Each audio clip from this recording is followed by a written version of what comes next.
Do you know what? Asked Mike. What? Asked Gordon. Do you know what? Silly, said Gordon. Of course I don't know what, if you don't tell me what is. Meredith says that the work in the yard is too heavy for me. She's getting a bigger engine to help me. Rubbish, said James. Any engine can do it. If you worked more and chattered less, this yard would be a sweeter, a better, and a happier place. Mike went off to the yard. He brought some coaches to the station. Meredith was there waiting for him. Hello, Mike. You don't look very happy. Yes, ma'am. I'm not, ma'am. I can't tell if I'm standing on my dome or on my wheels. You look the right way up to me, said Merida. Cheer up. The new engine is bigger than you and could probably do the work alone. But I do have some bad news. What's that? Well, unfortunately, since you had a hard time shunting and pulling because you have a magnet and you don't have a hook and eye coupling on you, you won't be able to work at the Spider Mountain Railway anymore. Oh, well. It was fun while it lasted. But anyhow, cheer up. Yeah, I'm excited about the new engine, so better be on my way.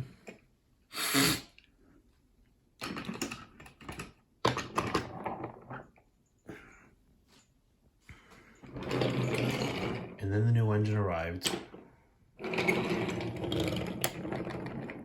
What's your name? Asked Merida.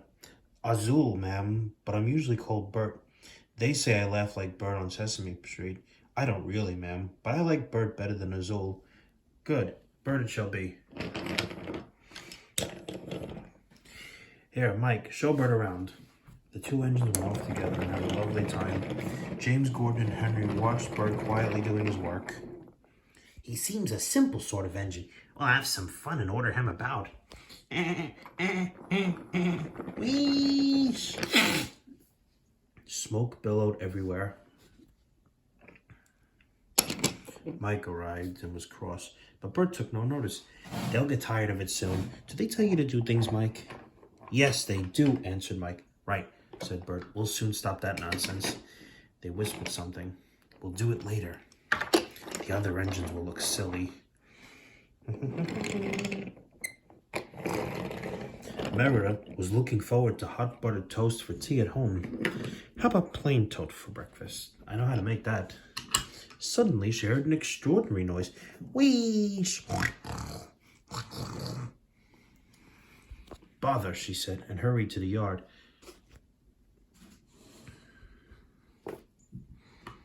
Mike and Bert quietly sat on top of the turntable, refusing to let the engines in.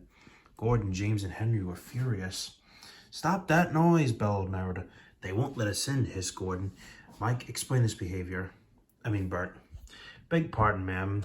Where I come from, we do our work without fuss. But begging your pardon, ma'am, Mike and I would be glad if you would inform these engines that we only take orders from you. Quiet, said Merida.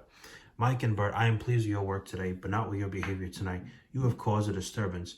Gordon, Henry, and James sniggered. As for you, thundered Merida, you've been worse. You made the disturbance. Mike is quite right. This is my railway, and I give the orders.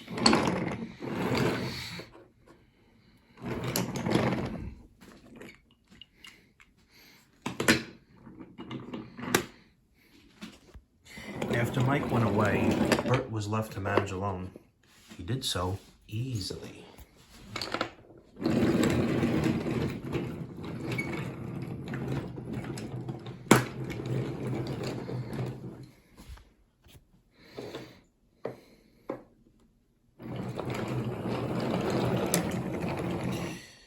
Ooh.